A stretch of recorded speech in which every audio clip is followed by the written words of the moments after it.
और आज हमारे साथ मौजूद हैं दिलबाग सिंह पटवारी जो कांग्रेस कार्यकर्ता हैं। आइए जानते हैं गुला हल्का के बारे में इनका क्या कहना है। दिलबाग जी, सबसे पहले आपका हमारे चैनल में स्वागत है। क्या कहना चाहोगे गुला हल्का के बारे में आप? सबसे पहले मैं आपका और जनता टीवी के दर्शकों का उन सबको नमस्कार करता हूं और आपका धन्यवाद करता हूं कि आपने मुझे गुला हल्का की समस्याओं के बारे में पूछने के लिए आप मेरे पास पहुँचे। धन्यवाद। तो सबसे पहले मैं आपको ये बता दूं कि गुला जो हल्का है ये हर तरह से पिछड़ा हुआ हल्का है।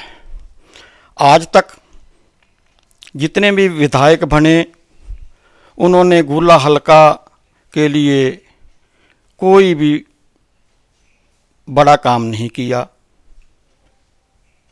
तो अब गुला हल्का की में क्या है, समस्याएं ही समस्याएं हैं।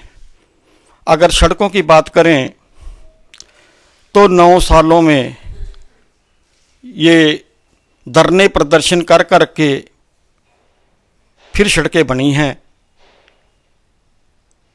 अगर रोजगार की बात करें तो गुला हल्का में ऐसी कोई भी इंडस्ट्री नहीं है, कोई भी ऐसा और काम लोगों को रोजगार देने के लिए ऐसे संसाधनों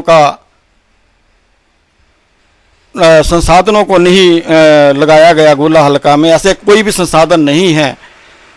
तो इसलिए जो बेरोजगार हैं गुला हल्का के या हरियाणा के, तो वो दर दर ठोकरें खा रहे हैं। अपने रोजगार के लिए वो विदेश की तरफ अपना सब कुछ बेचकर अपनी ज़िंदगी दांव पर लगाकर विदेश की तरफ मुख कर रहे हैं।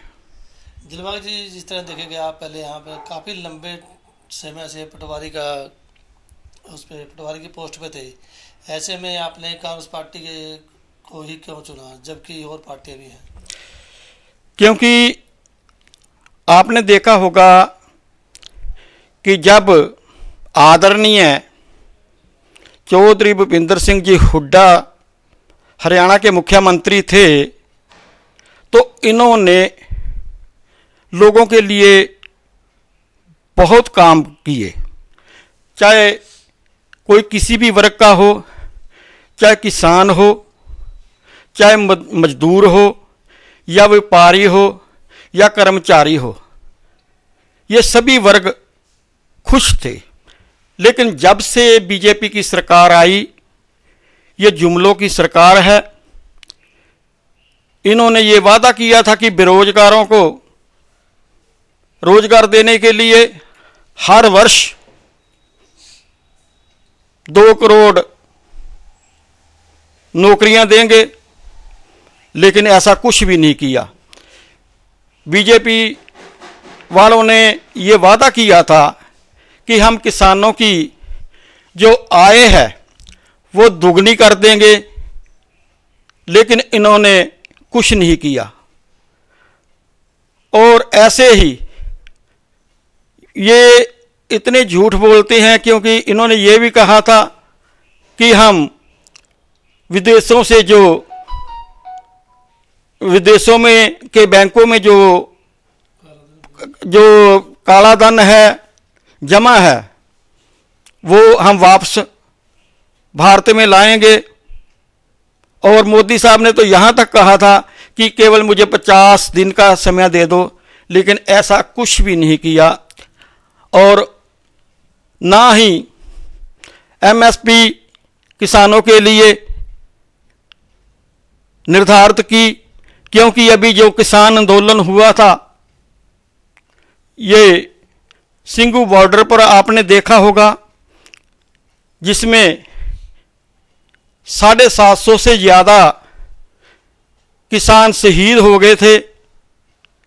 ना तो किसानों की आज तक कोई मांग मानी गई है और ना ही जो शहीद हुए हैं उनके लिए इस सरकार ने कुछ किया। इस तरह से ये सरकार केवल जुमले बाजी ही करती है और धरातल पर करने कराने को कुछ नहीं। स्कीम लागू कर देती है, 2-4 आदमियों को, 5-7 आदमियों को लाभ दिया, चल वो स्कीम खत्म, आगे चलो आगे चलो। तो इस तरह से जो गरीब है वो और गरीब होता जा रहा है और जो उद्योगपति हैं, जो बड़े बड़े घरानों से संबंध रखते हैं, अंबानी हो गया, अडानी हो गया, इनकी भलाई के लिए ये सरकार काम कर रही है, गरीब वर्ग के लिए कुछ भी नहीं कर रही।